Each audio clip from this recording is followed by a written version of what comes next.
Thank you very much indeed, and it's terrific to join many friends, old and new, for sharing some of the insights from work that More in Common has just released. There's a story about religion in America that we have been told for a long time in the years of our polarisation, and that we somewhat tell ourselves too. And it's a story that reaches a crescendo every 4 years on a Tuesday in November. The story of a nation that's divided 50-50, where its future turns on a coin toss, but which remains so polarised in the days and weeks and months that follow that everything kind of feels stuck and we can't see our way through. And within that story, religion is not about bridging America's divisions, but widening them, not causing us to check ourselves with self-examination, but hardening our sense of self-righteousness. A little over a year ago, More in Common's research team set out on a quest to understand how America's polarisation is playing out among evangelicals, mainline Protestants, Catholics, LDS, and Jewish and Muslim Americans. We surveyed more than 6,000 people, engaged around 300 people in focus groups and panel conversations, and over the course of the year we had many conversations with faith leaders from each of those traditions.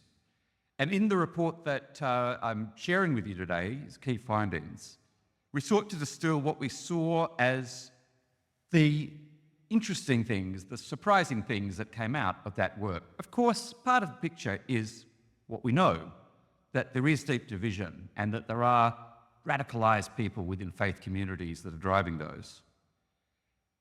But I'm going to do a little bit of explanation of the deeper story that we found and what it means. And I'm going to run through quite quickly some of the slides because the team will be sharing the full deck with you, and the report can be found at faithperceptiongap.us online.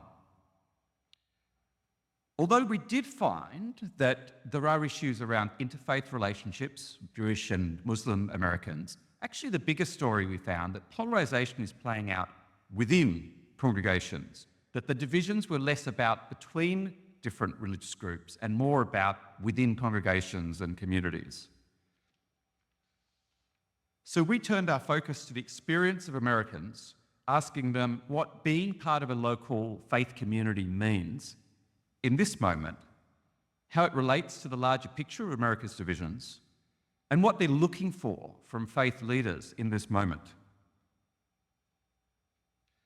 And just to avoid a word salad, what I'm going to do is I'm going to talk about our churches, but acknowledging that I'm also talking about temples and mosques or masjids, about synagogues, about all kinds of faith communities, but just to avoid saying the same thing over and over, I will refer to churches, obviously.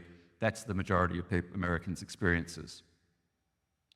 What we found in having those conversations about where Americans are experiencing polarisation, how they're experiencing their faith communities, and how those two things relate today, was actually a lot less like the story we find on social media. And in many ways, it reminded me of my own experience back when I was a 22-year-old staffer for the Navigators Group at the University of Sydney, and I came to the US for 3 months and drove 7,000 miles across the country, visiting homes and churches and campuses to get ideas and inspiration, and really kind of engaged with the amazing American story. Hospitality, friendship, unusual connections, people experiencing belonging, people experiencing the life of faith. More in Common's mission is to unite divided societies. It's to understand what drives polarisation, because we think polarisation is dangerous, it's destructive, it's dehumanising, and it's one of the great challenges of our generation. The starting point of our work is to be very evidence-based, to take a fresh look at divisions in our communities and also to look at where there's scope for building common ground. We do that by looking through the lens of people, ordinary people, to understand what are the forces that are pulling us apart, but also what are the forces that can bring us together. And we do that so that leaders and organisations who are close to the fault lines in society can be more effective in countering those forces of division. We use a lot of behavioural science to do that, And you can see from our report that came out a few years ago now, Hidden Tribes, we sort of map the values and identity and worldview of Americans to help understand what their starting point is on issues that can be divisive. Among our team, which now numbers about 55 staff across our 7 countries, we are people of Christian and Jewish and Muslim faith and many religious nuns at all. But I think the whole team is really thrilled to be doing more work on faith because we have a sense of the opportunity and the possibility here. We believe that churches and faithful Americans have great potential to change the dynamics of polarization and to energize new efforts to bring us back together. But right now, they're often perceived as the accelerants rather than the off-ramps for the process of polarization. And it shouldn't be the case. If you read the history of societies that have gone through deep conflict and then find healing on the other side, it's very often, in fact, almost universally the case that faith communities play a very central role. I believe if America is to overcome its deep divisions, polarization, it's the communities who worship God together, week by week, that are going to be a big part of that story. Because within faith groups, you find things that now are actually quite difficult to find elsewhere. Families and individuals from all sorts of backgrounds who move through life's moments, its challenges, its peak moments together, who share the births and the baptisms, the bar or bat mitzvahs, the weddings, the funerals, who connect, who feel a sense of belonging together, who work together for the public good. In a society that's seen its social capital eroded as much as the United States has, its local media collapse as well, and a really sharp loss of trust in our leaders, in our institutions, in each other, faith communities have experienced some of the same things, but actually a lot less than the other parts of society have. They have something special and really almost unique in American society, certainly something unparalleled in its scale and reach into different parts of America's communities. But the reality is right now, the story of the church in America is a story that is not about fulfilling that potential, but a story of adding to the divisions. So I want to share just a few of the key findings from our work to give you a sense of why I think the story that we're getting is far less than the full story. If polarization is among the great challenges of our moment in history, then what is stopping churches from living up to their potential to change those dynamics? Our research identified 3 factors, 3 big myths that are preventing pastors and church communities from playing a much greater role in overcoming the divisions. The first is that faith is seen as being driven by politics. You can see from this as a word cloud of what words come to mind when you ask Americans about evangelical Christians, when you ask them about American Jews, when you ask them about American Muslims. Just to focus on the evangelicals, you see words like Trump, Republican, political, white, and conservative featuring prominently. Those are the things that come to mind. They're political things rather than things really that are directly related to faith.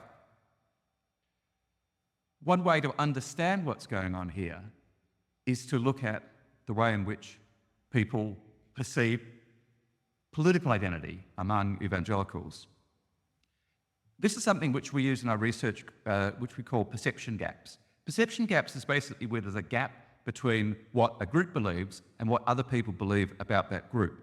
We've done a significant amount of work around this. Last year we did a report on history curriculum in schools, and it was showing that the reality is that there's a great misunderstanding between Republicans and Democrats about what each other believes about what should be taught in schools as our history, and far more common ground than people imagine. So in the same spirit, we asked evangelicals, what's the most important part of your identity? Is it politics? Is it faith? Is it family? Is it your job? What matters most to you? The American public at large imagines that 41% of evangelicals say that political party affiliation is the most important part of their identity. In reality, that is 10 times the truth. It's 10 times what evangelicals actually say. Or to put it another way, the number of evangelicals who put their politics first is 1/10 of what the rest of society thinks. Only 4%. put their politics first in their identity.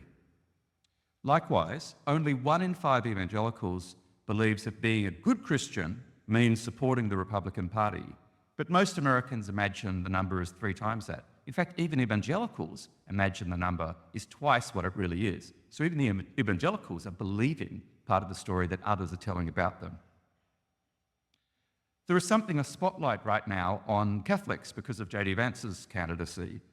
And there's a similar effect here. It's not as pronounced, but non-Catholics imagine that Catholics are 4 times as likely as they are in reality to put politics first in their identity. In fact, politics is much less important to most Americans than we imagine. What comes first for most Americans is faith and family. Only 9% say that what comes first for their identity is politics. And that's roughly the same as what More in Common found in our Hidden Tribe study, which found that 14% of people have an identity which is like deeply rooted in politics, where politics is kind of defining their worldview. In reality, faithful Americans are actually much less focused on politics than the rest of the country thinks, and actually much more focused on, unsurprisingly, finding God and growing in their faith. The number one reason people turn to their faith is to deepen their relationship with God. And more than any other group, evangelicals say they turn to their faith group to deepen their relationship with God, 82% compared to 54% on average across faith communities. Other reasons are just natural things in ordinary life, like finding comfort in difficult times, looking for guidance on important things in life, feeling a sense of belonging. Less than 1 in 10 turn to their faith community to do politics. And it's only 20% of evangelicals who are either Republican or evangelical who see voting for their party as the litmus test of being a good Christian. Which is not to say that evangelicals aren't an important base for the Republican vote. You can read the Tim Carney books and many others. Of course that's true. And of course there is a lot of intense radicalization in some churches. But that's what's more visible to us because our media environment is so skewed towards the high conflict, the loudest voices, rather than, as we've talked about in More in Common's other work, our exhausted majority of Americans. The one thing More in Common tries to do in our reports is also give voice to just ordinary Americans, to give what they say in their own words as a picture of what's really going on and what's often not visible on our social channels. And you'll see that in the report. We're also going to be doing more video clips on our social channels to tell those stories. But this is just one example from a very conservative evangelical in Georgia, a guy named Doug Fabulous, who says God is welcoming of all people, all different political beliefs. He doesn't just love Republicans and doesn't just love Democrats or any other political party. And that's the sentiment that we hear from most people, from most evangelicals. But these perception gaps, which are strongest around evangelicals, so that's why we focus on that then in particular, they do matter. Because what we've found is that when you have a misperception of the other side or a particular group that is different from you, then it affects the way you see that whole group.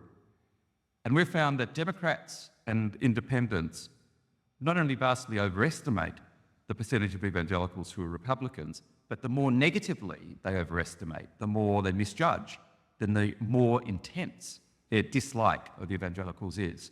It's a concept that we refer to in the report called collateral contempt. And it's actually a linear relationship. Literally, the more you get it wrong, the bigger the perception gap about evangelicals, the more you dislike them. So to conclude from this piece about faith and politics, the insight is just basically this. We're being trained by our media ecosystem to see every group and every issue in America through the lens of our political polarization. And that's especially affecting evangelicals, but it's also affecting other faith groups. And we need to think of how to correct those big misperceptions.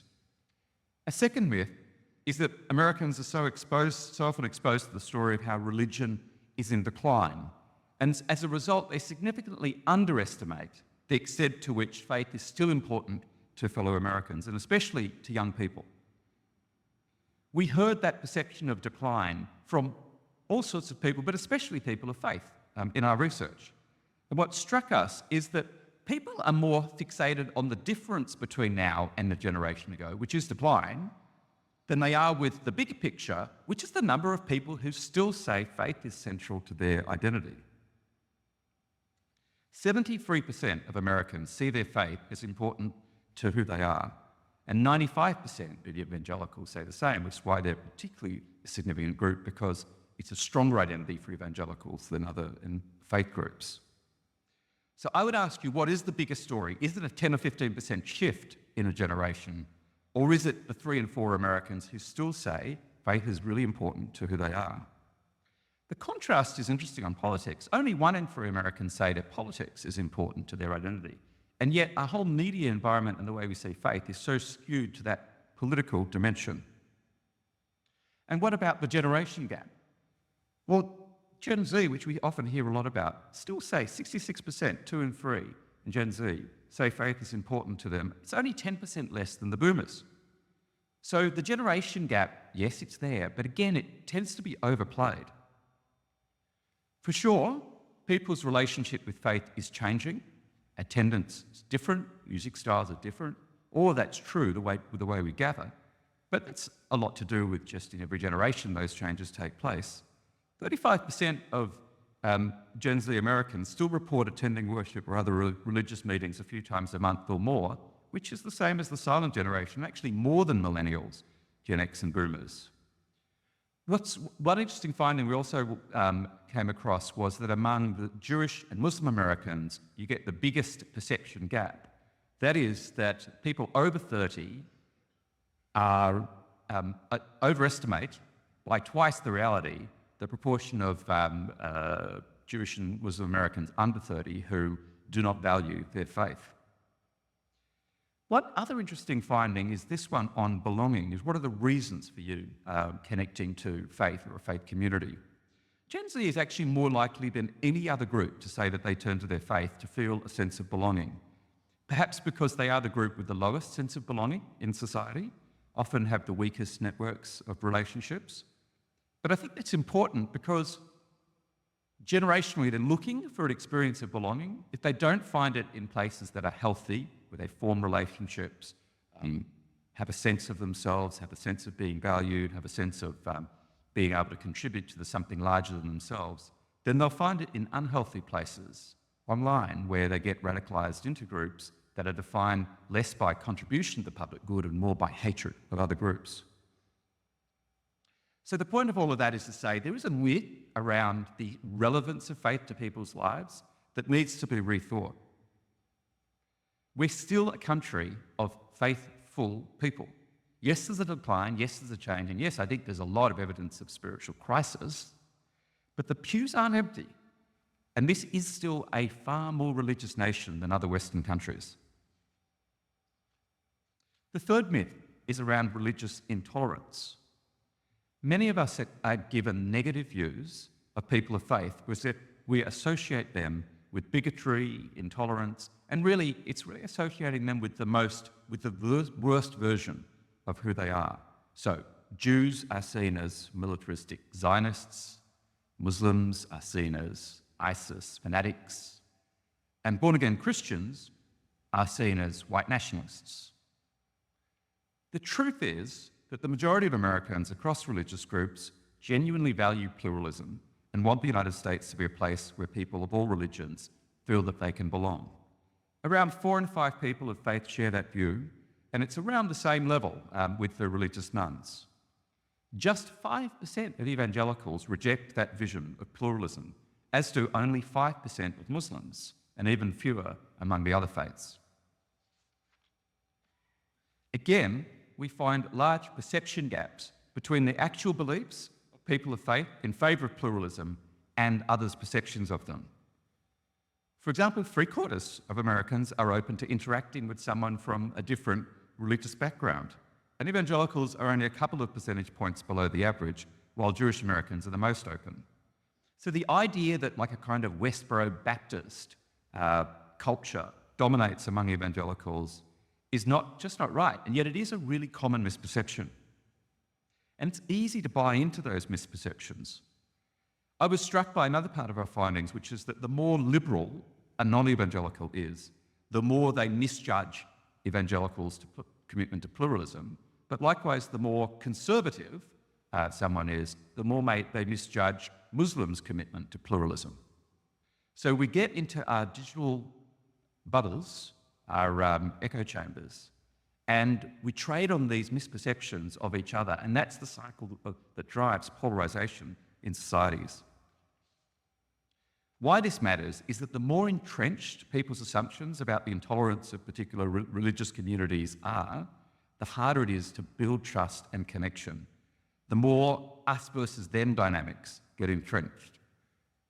Knowing the fact that there is a lot more common ground than what we usually imagine among Americans of both majority and minority faiths can strengthen our resilience against the efforts to divide us and stir up conflict and fear.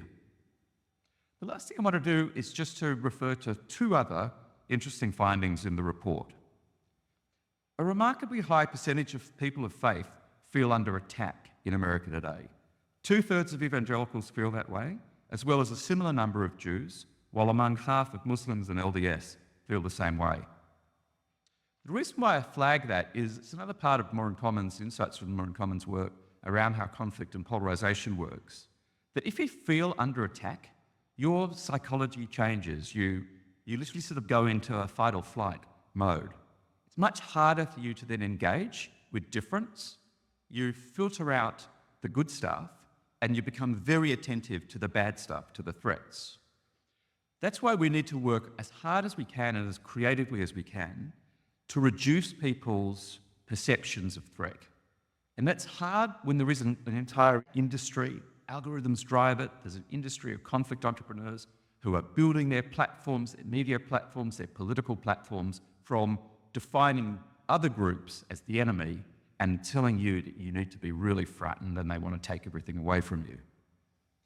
The ultimate answer to that is we just need healthier communities where people feel respected, feel a sense of belonging, have healthy relationships, and they're just much less fearful and less likely to buy into those lies.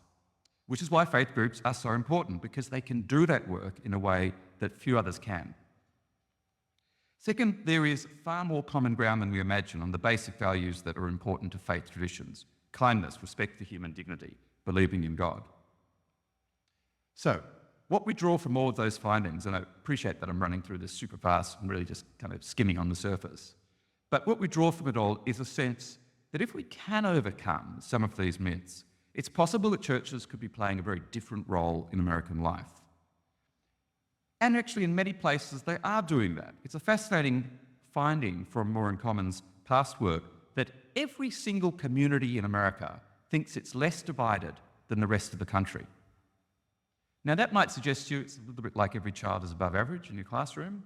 Maybe the problem is the average is wrong. Maybe what we think the rest of the country is like isn't actually what it's really like. And in the same spirit, people look at their own church environments, and even though they're experiencing some of the dynamics of polarization, they still find it healthier than they think the rest of the country is. Around half of the people in our churches are looking for guidance from their leaders on how to navigate our political polarization. And that's good news. It's the reason why CCPL's work is so important, why the work of One America, Matthew 5:9, the After Party, and so many other initiatives can be so valuable.